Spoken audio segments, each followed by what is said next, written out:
Para hablar de México, donde un policía municipal de Veracruz confesó que los 5 jóvenes desaparecidos en Tierra Blanca fueron detenidos porque se veían sospechosos, para luego interrogarlos, asesinarlos y triturarlos por los mismos elementos de la seguridad pública veracruzana. Padres de estos jóvenes han exigido comprobar esta versión y han hecho un llamado general para luchar contra el gobierno del actual gobernador Javier Duarte. A casi 2 meses de la desaparición de 5 jóvenes en Tierra Blanca, Veracruz, el octavo policía vinculado con este crimen afirmó que los jóvenes fueron detenidos, interrogados, asesinados y triturados cerca de un molino del mismo estado. Bueno, ese es un claro hecho de desaparición forzada que tuvo además todos los elementos de haber, antes de que los asesinaran, haber también estado frente a otro delito que es la tortura. Esta declaración solo logró el auto de formal prisión por desaparición forzosa al policía Rubén Pérez Andrade, quien confesó el asesinato de estos jóvenes en el estado que recientemente ha sido azotado por una poderosa ola de acontecimientos violentos y muchos de ellos, hasta la fecha, impunes. No les importa, permítame decir de una manera coloquial, les importa un alpiste, o sea, no les importa nada, se pasan por la impunidad que las propias autoridades y siguen perpetrando desaparición forzada. Lo que nos dicen que puede ser, se tiene que comprobar por parte de las autoridades. Un crimen que parece repetirse irremediablemente se relaciona con la desaparición de los 43 jóvenes de Ayotzinapa, un crimen que a más de 1 año y medio sigue siendo impune. Parece que no aprendemos, ¿no? México ha sido conocido en el mundo por los hechos de los 43 estudiantes desaparecidos de manera forzosa, estudiantes de Ayotzinapa, y luego ahora tenemos estos 5 chicos en Tierra Blanca, Veracruz. Quiere decir que el nivel de impunidad con el que se manejan las autoridades es verdaderamente atroz. Padres de los 5 jóvenes asesinados de Tierra Blanca han exigido justicia, una investigación que demuestre las pruebas necesarias de que sus hijos fueron mutilados, así como un llamado a la PGR, a la Secretaría de Gobernación, incluso a Presidencia, en poner atención en los crímenes que ocurren actualmente en el gobierno de Javier Duarte en el estado de Veracruz. El caso de estos jóvenes desaparecidos en Veracruz está contemplado en el informe que entregó en Washington la Comisión Interamericana de Derechos Humanos sobre la preocupante situación de violencia e impunidad que vive el país. El gobierno mexicano ha rechazado este informe y lo calificó de poco objetivo. Para hablar de este tema saludamos a Julio Hernández, comisionado ejecutivo de atención a víctimas del gobierno mexicano. Muy buenas tardes, señor Hernández, gracias por acompañarnos en la tarde de NTN 24. Mucho gusto, para mí es un placer estar con usted y con todo su auditorio. ¿Por qué este malestar en el gobierno mexicano después de publicado el informe de derechos humanos que ya hoy todos conocemos? Bueno, yo, siendo muy respetuoso de la Comisión Interamericana de Derechos Humanos, creo que efectivamente, como algunas autoridades lo han mencionado, el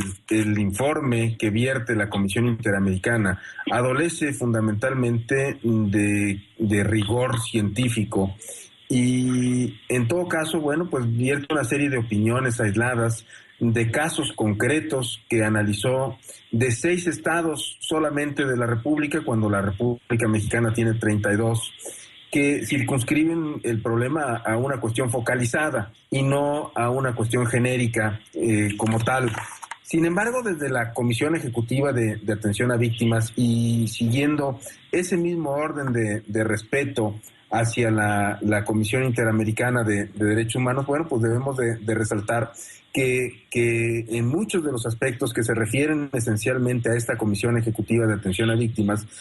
pudiera tener razón el informe, en el sentido en que, los sistemas de justicia locales, para hacer las declaratorias de ausencia por desaparición a las víctimas, que les permita su representación jurídica e incluso también una especie de poder para actos de dominio. todas las publicaciones en búsqueda de la persona desaparecida tienen que ser pagadas por las familias de las personas desaparecidas y insertadas en los diarios de mayor circulación, lo que puede ser algo muy costoso y costar muchos miles de pesos para las familias. Yo creo que esa es una cuestión que debe ser regulada y que esta carga económica no recaiga sobre las familias. Igualmente, bueno, pues falta una ley en materia de desaparición, dice la Comisión Interamericana, pero es una cosa en la que hemos estado trabajando arduamente, tanto el Poder Ejecutivo, en el que esta Comisión Ejecutiva de Atención a Víctimas ha tenido una participación directa e intensiva junto con la sociedad civil para crear una ley de personas desaparecidas que rija en toda la República Mexicana y que efectivamente dé respuesta a las necesidades de los familiares de las personas desaparecidas, que se cree un banco nacional de datos genéticos, un registro nacional de personas desaparecidas, que se establezcan mecanismos de búsqueda efectivos y coordinados en todas las autoridades de la República Mexicana. En fin, hemos estado trabajando en un proyecto que está ya en el Congreso y que esperemos que en las próximas semanas esté listo para ser autorizado por el Congreso y dé solución finalmente a esta cuestión que nota ya la Comisión Interamericana de Derechos Humanos y en la que hemos estado trabajando muy duro, ¿no? También habla del desplazamiento interno, un problema que la Comisión Ejecutiva de Atención a Víctimas ha reconocido desde hace algún tiempo y en el que también se encuentra trabajando. Habla también de que no le fue posible analizar el caudal de información que vertió la Comisión Ejecutiva de Atención a Víctimas en el marco del Sistema Nacional de Atención a Víctimas, manifestando que no tuvo tiempo de analizar toda esa información valiosa que demuestra, bueno, pues el alto grado de atención a víctimas que ha llevado a cabo la Comisión Ejecutiva y ha brindado ayuda, asistencia y atención, garantizado el acceso a la justicia y también dado reparación integral que incluya medidas de no repetición, de satisfacción, de rehabilitación y por supuesto de compensación económica a muchas víctimas en este país, ¿no? Entonces ha sido un informe que vertió la Comisión Ejecutiva que no fue analizado en este informe de la Comisión Interamericana de Derechos Humanos. Usted habla de estos desaparecidos y hay un caso emblemático y es el de los 43 de Ayotzinapa, que también se cita en el informe en el que se critica al gobierno por no resolver estas dudas que nos han mantenido en vilo a todos. Dice la CIDH que existe una gran diferencia, muy grande, entre lo que se dice y lo que se aplica. ¿Qué hay de ustedes para decir como Comisión de Víctimas que de estos 43 de los que aún no se sabe qué pasó? Claro, mire, en ese caso concreto, la Comisión Ejecutiva ha atendido el caso de Ayotzinapa, fundamentalmente en lo que hace al grupo de los jugadores de fútbol de los Avispones, a los que ya iniciamos incluso la reparación integral y la compensación económica. Hemos atendido también a víctimas de la Escuela Normal Isidro Burgos de Ayotzinapa, que resultaron heridos o que desgraciadamente fallecieron en estos hechos. Sin embargo, no hemos tenido una atención directa a los 43 familiares de las personas o a las 43 familias de las personas desaparecidas que han optado hasta este momento por prescindir de la ayuda de la Comisión Ejecutiva de Atención a Víctimas y centrarse en la búsqueda de sus familiares y en otras instancias de atención distintas de esta comisión, por lo que realmente nuestra intervención ha sido realmente tangencial. Sin embargo, en los otros casos en los que sí hemos intervenido en los hechos que se suscitaron en la normal de Ayotzinapa, en Iguala, bueno, pues hemos sido atentos al curso de las investigaciones, por supuesto a los informes que ha rendido tanto la Comisión Nacional de Derechos Humanos como el grupo de expertos independientes de la Comisión Interamericana de Derechos Humanos, y hemos estado siempre en coordinación con todos ellos tratando de garantizar todos los derechos que como víctimas tienen ellos, ¿no? Sí, según lo que usted nos está planteando y según las declaraciones que vimos, el gobierno asegura que el informe no se basó en los avances y cambios estructurales que se han desarrollado en los últimos años. Le pregunto entonces a usted, ¿qué se ha puesto en práctica? Porque es de conocimiento no solo en el país, sino en la comunidad internacional, la criminalidad e inseguridad tan alta que hay en el país. claro. Mire, de entrada, en junio de este año entra en vigor la reforma constitucional que obliga a todos los estados de la República y a la Constitución a iniciar lo que nosotros llamamos los juicios orales, que es un juicio adversarial, contradictorio, en donde en presencia del juez se desahogarán todas las pruebas, a diferencia del sistema híbrido, escrito, inquisitorio que teníamos antes. De manera que durante 8 años estuvo organizándose todo un sistema de justicia penal que resulte mucho más eficaz, mucho más congruente y que realmente traiga justicia a la sociedad. De manera que eso es un gran avance que este junio entrará en vigor en toda la República y que paulatinamente ha sido incorporándose a la vida jurisdiccional en nuestro país, este sistema de juicios orales que seguramente redundará en una apreciación de la justicia mucho más amplia y en garantizar los derechos tanto de los imputados como de las víctimas, que tendrán que ser representadas en estos juicios por un abogado victimal, por un asesor jurídico que vele por sus derechos dentro del propio juicio, una cuestión inédita a nivel mundial, que la propia víctima pueda acceder como parte a los juicios. También el Ejecutivo ha presentado iniciativas al Congreso de leyes en materia de tortura y en materia de desaparición de personas, que tienden también a evitar estos graves flagelos, atendiéndolos desde un punto multidisciplinario. Desde luego, bueno, pues se ha reforzado también la acción de la justicia y se está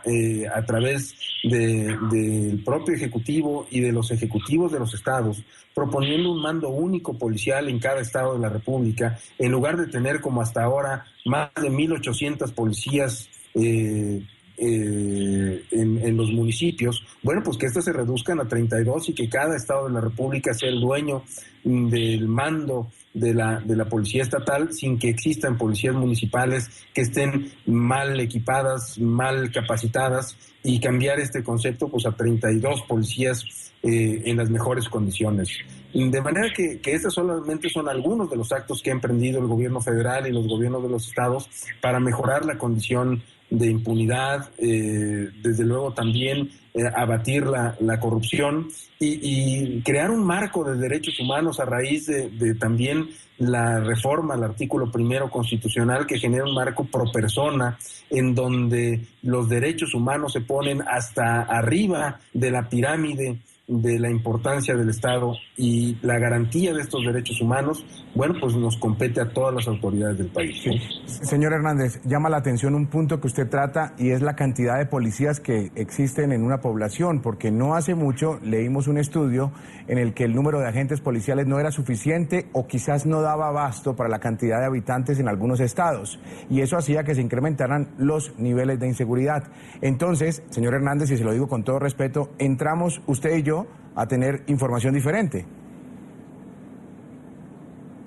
Sí, es decir, yo creo que habrá que reforzar, no es que echemos las campanas al vuelo y aventemos confeti. Hay cosas por hacer, por supuesto, pero se están haciendo. Y por ejemplo, una de las propuestas para reforzar la policía es quitar las 1,800 o más de 1,800 policías que existen municipales, y crear mandos únicos en los estados que tengan al personal suficiente, por supuesto, pero también al personal debidamente capacitado y al personal que esté también debidamente equipado para combatir a una delincuencia organizada cada vez más fuerte y cada vez también más equipada, por lo que las policías mexicanas pues tendrán que estar por encima del nivel de equipamiento y de capacitación que tengan los propios delincuentes para poderlos combatir eficientemente. Sí, no quisiera dejar por fuera al gremio periodístico, que es uno de los más afectados. México es quizás uno de los países más peligrosos para ejercer la profesión. ¿Qué hay para los periodistas en este país? Sí, nosotros aquí en la Comisión Ejecutiva de Atención a Víctimas les damos atención precisamente a todos los periodistas que han sufrido ataques y por supuesto a las familias de los que han fallecido. El gobierno federal, a través de la Subprocuraduría de Derechos Humanos de la Procuraduría General de la República, tiene una fiscalía especializada en atender todos los casos en donde han sufrido algún delito los periodistas, y por supuesto que es una de las preocupaciones y uno de los renglones garantizar el libre ejercicio de la profesión periodística, y por supuesto que eso va también encaminado a garantizar, por supuesto, la libre expresión de todos, ¿no? Es una preocupación que tiene esta comisión y en donde intervenimos muy de cerca brindando ayuda, asistencia, atención a todos los periodistas que puedan sufrir algún ataque, alguna agresión, ¿no? Le agradecemos, Julio Hernández, comisionado ejecutivo de atención a víctimas del gobierno mexicano, por haber estado con nosotros estos minutos hablando de ese informe de derechos humanos publicado por la CIDH. Gracias, señor Hernández, muy amable por su tiempo. Muchas gracias, un gusto estar con usted y con todo el selecto auditorio de NTN 24. Gracias, muy amable.